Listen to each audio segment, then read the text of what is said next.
Hello बच्चों, आज के इस वीडियो में क्लास 10 सामाजिक विज्ञान के बच्चों 5 नंबर वाले 5 ऐसे वीवीआई क्वेश्चंस करने वाले हैं हम लोग, जो कि झारखंड बोर्ड के 12 फरवरी को जो एग्ज़ाम होने वाला बच्चों, ये क्वेश्चंस 100% आपको 5 नंबर में देखने के लिए मिलेगा बच्चों। तो फटाफट क्वेश्चंस को एकदम रट जाइएगा बच्चों, क्योंकि ये क्वेश्चंस 5 नंबर के आपको 12 तारीख को ज़रूर से ज़रूर देखने के लिए मिलेगा। तो चलिए फटाफट क्वेश्चन नंबर 1 से स्टार्ट करते हैं बच्चों।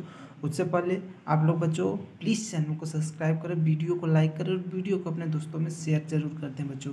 चलिए फटाफट क्वेश्चन नंबर 1 से स्टार्ट करते हैं। देखिए बच्चों, फर्स्ट नंबर क्वेश्चन में है जैव और अजैव संसाधन से आप क्या समझते हैं। तो बच्चों, जैव और अजैव संसाधन क्या होते हैं, ये सबसे पहले समझना होगा। उत्पत्ति के आधार पर संसाधनों को 2 वर्गों में बांटा गया है, जो एक है जैव संसाधन और एक है अजैव संसाधन। जैव संसाधन वैसे संसाधन होते हैं बच्चों जो जीव मंडल में विद्यमान जीव जैसे पंछी, मछली, पेड़ पौधे और स्वयं मनुष्य जैव संसाधन के अंतर्गत आते हैं। वैसे जैव जो कि सजीव वस्तु जितने भी हैं सजीव, वो जैव संसाधन में आते हैं।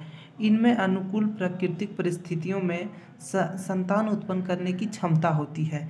तो जैसे पेड़ पौधे या फिर मछली, पशु पक्षी, हम इंसान, ये सब क्या है बच्चों, एक जैव संसाधन है जो कि क्या करते हैं, संतान उत्पन्न करने की क्षमता होती है। ये सजीव, देख सकते हैं लिखा हुआ, ये सजीव होते हैं। इनमें वृद्धि की प्रक्रिया चलती रहती है, जो कि वृद्धि करते हैं। हम लोग क्या करते हैं बच्चों, वृद्धि करते हैं और क्या करते हैं, संतान उत्पन्न करते हैं, और ये सजीव हैं।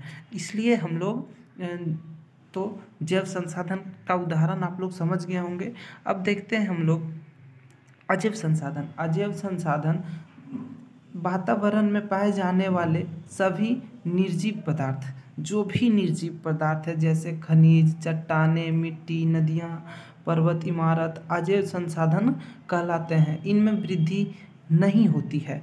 जैसे कि जो भी आप लोग चीज़ देख रहे हैं, कोई भी पदार्थ, बैग आपका, किताब हो गया, पुस्तक हो गया, पेन हो गया, ये सब क्या चीज़ें हैं, ये सब निर्जीव चीज़ें हैं जो कि वृद्धि नहीं करती हैं। ठीक है, इनके प्रयोग से इनका भंडारण समाप्त होता है। जैसे कि अगर हमारे पास सीमित अगर पुस्तक, किताबें नहीं बना जाए, कॉपी नहीं बनाई जाए, जितना पुस्तक है उतना ही रहने दिया जाए, तो उससे उसका प्रयोग से क्या होगा, उनका भंडारण क्या हो जाएगा, एक समय में आते आते खत्म हो जाएगा। ठीक है, तो जैव और अजैव संसाधन क्या किसे कहते हैं, आप लोग ज़रूर समझ गए होंगे बच्चों। इसे आप लोग रट लीजिए, ठीक है, क्योंकि 12 तारीख को ये क्वेश्चंस आपको एकदम आने वाले हैं। स्क्रीन जो बच्चे याद नहीं है उसको आप स्क्रीनशॉट ले लीजिए आप लोग, ठीक है। स्क्रीनशॉट लेके एकदम शॉर्ट में हम उसको टाइप किए बच्चों, अच्छा से याद हो जाएगा। क्वेश्चन नंबर 2 है ऊर्जा संसाधन के संरक्षण के उपाय बताएं। तो बच्चों, ऊर्जा संसाधन, जो भी ऊर्जा है उसके संरक्षण, उसका भंडारण कैसे किया जाए, उसका उपाय बताएं। ये भी बहुत ही इंपॉर्टेंट क्वेश्चन है। ऊर्जा संसाधन के संरक्षण के लिए निम्नलिखित उपाय किए जा सकते हैं। तो क्या क्या ऊर्जा संरक्षण के लिए किए जा सकते हैं, वो हमें 5-6 पॉइंट में लिख देना है और हमारा ये आंसर हो जाएगा। तो देखिए, हम अभी बहुत शॉर्ट में टाइप किए हैं, आप लोग देख लीजिए कैसे आप लोगों को इसको करना है। ऊर्जा के गैर परंपरागत स्रोतों को अधिक उपयोग में लाने चाहिए। जैसे कि जो भी ऊर्जा के जो भी, जैसे कोयला है बच्चों, उसे ज़्यादा से ज़्यादा उपयोग करके उसमें जो ऊर्जा है उसे लिया जाए, ताकि ज़्यादा, मतलब ऐसा ना किया जाए कि इसमें जितना ऊर्जा है इसका आधा अधूरा उपयोग करके फेंक दें, ऐसा नहीं होना चाहिए। ठीक है, तो इस तरह से ऊर्जा का हम लोग संरक्षण, जिसमें परंपरागत ऊर्जा के स्रोत का भंडारण बचाया जा सके। ठीक है, अनावश्यक प्रयोग कम करना चाहिए, बिना फिजूल के खर्च नहीं करना चाहिए ऊर्जा को। ठीक है, बिजली, घरों की बिजली को बचत करना चाहिए।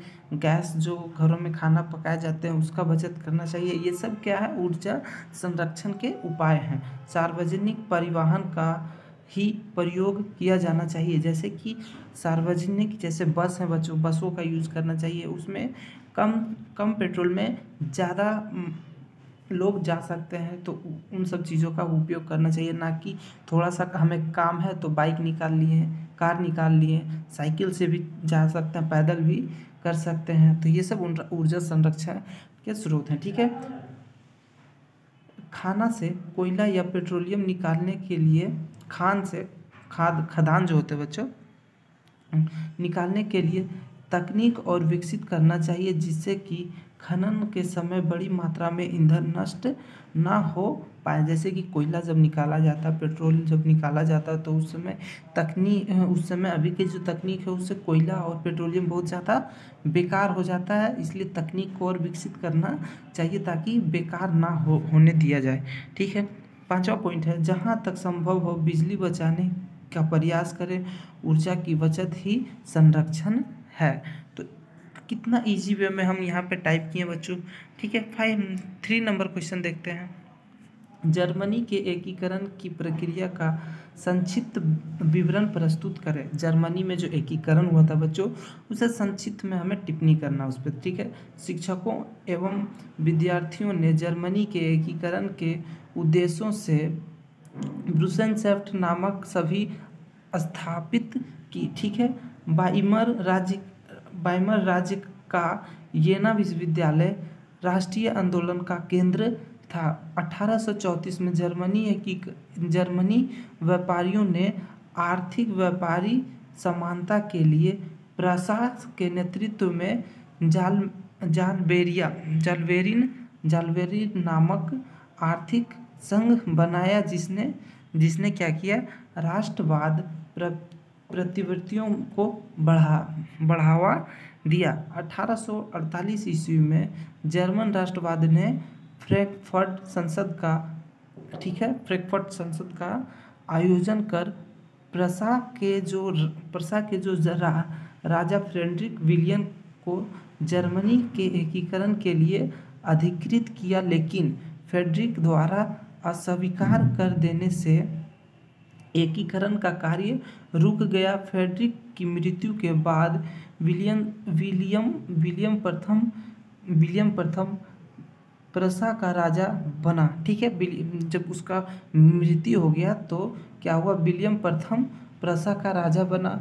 विलियम राष्ट्रवादी विचारों का पोषक था। ठीक है, उनका जो विचार था वो एक राष्ट्रवादी विचार था। विलियम ने जर्मनी के एकीकरण के उद्देश्यों को ध्यान में रखकर महान कूटनीतिज्ञ बिस्मार्क को अपना चांसलर नियुक्त किया। ठीक है, बिस्मार्क जो था बच्चों वो एक महान कूटनीतिज्ञ, यानी कि जो अभी तो राजनीतिक कर सकते हैं, महान राजनीतिक था, जिसे अपना वो क्या किया, चांसलर नियुक्त किया। बिस्मार्क ने जर्मनी के एकीकरण के लिए रक्त और लौह की नीति अपनाई का अवलोकन किया। इसके लिए उसने डेनमार्क, ऑस्ट्रेलिया तथा फ्रांस के साथ युद्ध किया। अंततः उसके बाद जर्मनी 1871 के एकीकृत राष्ट्र के रूप में यूरोप के मानचित्र पर स्थान पाया। तो बच्चों बहुत ही इजी वे में हम आपको यहाँ पे अति करवाए हैं। इसको आप लोग क्या करना, स्क्रीनशॉट लेके अपने कॉपी में नोट डाउन करके एकदम याद कर लीजिएगा बच्चों। 12 फरवरी को ये क्वेश्चन 100% आपको देखने के लिए मिलेगा। ठीक है, 4 नंबर क्वेश्चन, खिलाफत आंदोलन क्यों हुआ, गांधी जी ने इसका समर्थन क्यों किया। तो बच्चों खिलाफत आंदोलन जो है तुर्की, ठीक है, ओटोमन साम्राज्य की राजधानी, ठीक है, का तुर्की का खलीफा जो ओटोमन साम्राज्य के सुल्तान भी था। ठीक है, संपूर्ण इस्लामी जगत की धर्मगुरु था। पैगंबर के बाद सबसे अधिक प्रतिष्ठा उन्हीं की थी। ठीक है, पैगंबर के बाद सबसे ज़्यादा प्रतिष्ठा उन्हीं को मिली। प्रथम विश्व युद्ध में जर्मनी के साथ तुर्की भी पराजित हुआ। पराजित मतलब हार गया। पराजित तुर्की पर विजय मिस्र राष्ट्र ने कठोर संधि थोप दी। ठीक है, उसके बाद श्रेव की संधि, ठीक है, ओटोमन साम्राज्य को विखंडित कर दिया गया। ओटोमन सम्राट को बच्चों जर्मनी जब तुर्क की अथी हुई तो फिर उस पर क्या क्या क्या कर दिया गया, विखंडित कर दिया गया। खलीफा और ओटोमन साम्राज्य के साथ किए गए व्यवहार से भारतीय मुसलमानों में आक्रोश व्याप्त हो गया। जो मुसलमान के जो भारतीय मुसलमान जो थे उस पर क्या हो गया, आक्रोश यानी गुस्से में आ गए। वह तुर्की के सुल्तान एवं खलीफा की शक्ति और प्रतिष्ठा की पुनः स्थापना के लिए संघर्ष करने को तैयार हो गए। इसके लिए खिलाफत आंदोलन आरंभ किया गया। 1919 में अली बंधुओं यानी मुस्लिम बंधुओं मोहम्मद अली और शौकत अली ने बम्बई में खिलाफत समिति का गठन किया। आंदोलन चलाने के लिए जगह जगह खिलाफत कमेटियां बनाकर तुर्की के साथ किए गए अन्याय के विरुद्ध जनमत तैयार करने का प्रयास किया गया। गांधी जी ने इस आंदोलन को अपने समर्थन देकर हिंदू मुस्लिम एकता स्थापित करने और एक बड़ा सशक्त राजविद्रोही आंदोलन आरंभ करने का निर्णय लिया। तो देखिए बच्चों, खिलाफत आंदोलन का शुरुआत कैसे हुआ, ये एक हम बहुत अच्छा टाइप में यहाँ पे कर दिए हैं। आप लोग स्क्रीनशॉट ले लीजिए, कॉपी में नोट डाउन कर लीजिएगा, ठीक है। 5 नंबर क्वेश्चन, 19वीं सदी में इंग्लैंड में मनोरंजन के कौन से साधन थे। तो इंग्लैंड में बच्चों 19वीं सदी में मनोरंजन के लिए जो साधन अपनाए गए थे वो कुछ इस तरह से थे।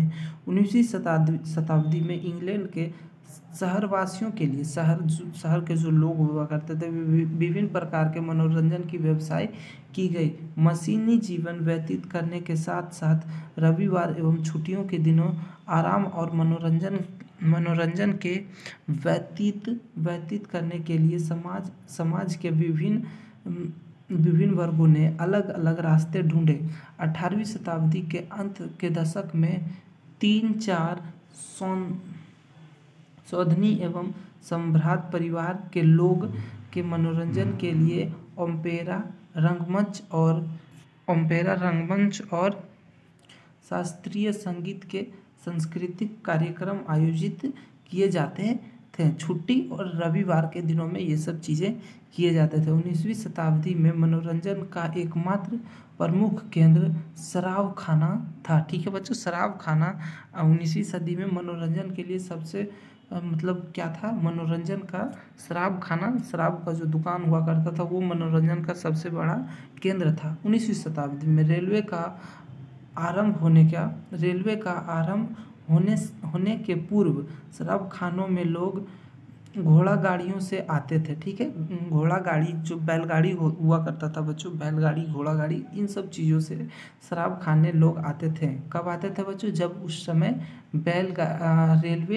रेलगाड़ी नहीं हुआ करता था, ठीक है। शराब खाने सामान्यतः घोड़े गाड़ियों के रास्ते में स्थापित किए गए। जैसे कि शराब का जो दुकान हुआ करते थे बच्चों, जहाँ पर ज़्यादा बैलगाड़ी या फिर घोड़ा गाड़ी के जो रास्ते हुआ करते थे ना, उन्हीं रास्तों में शराब खाना स्थापित किए गए थे, ठीक है। ना कि गली में जाके जहाँ की गाड़ी ना जा पाए ऐसा जगह पे नहीं।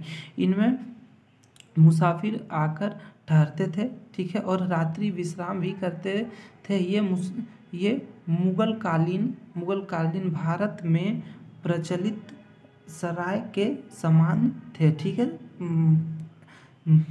19वीं शताब्दी के लंदन वासियों को अपने इतिहास की जानकारी देने के लिए संग्रहालय एवं कला दीर्घाएं सरकार द्वारा खोली गई। पुस्तकालय भी स्थापित किए गए जो एक ही साथ मनोरंजन एवं ज्ञानवर्धन के केंद्र बनाए गए, ठीक है। उसके बाद 1810 में संग्रहालयों में प्रवेश शुल्क समाप्त कर देने से दर्शकों की संख्या में तेजी वृद्धि हुई। जो भी मतलब कि संग्रहालय हुआ करता था सरकार के द्वारा, वहाँ जो शुल्क लिए जाते थे उसे समाप्त कर दिया गया, जिसे फ्री कर दिया गया।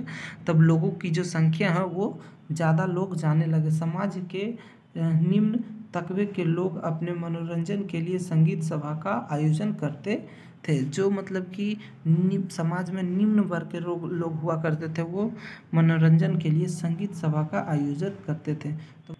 तो बच्चों, ये था हमारा 5 VVI सब्जेक्टिव क्वेश्चन, जो कि 12 फरवरी को झारखंड बोर्ड के बोर्ड एग्ज़ाम में SST में ये क्वेश्चंस आपको 100% देखने के लिए मिलेगा। तो बच्चों, तुम क्वेश्चंस को रट जाइए। फिर मिलेंगे नए वीडियो में, तब तक के लिए धन्यवाद।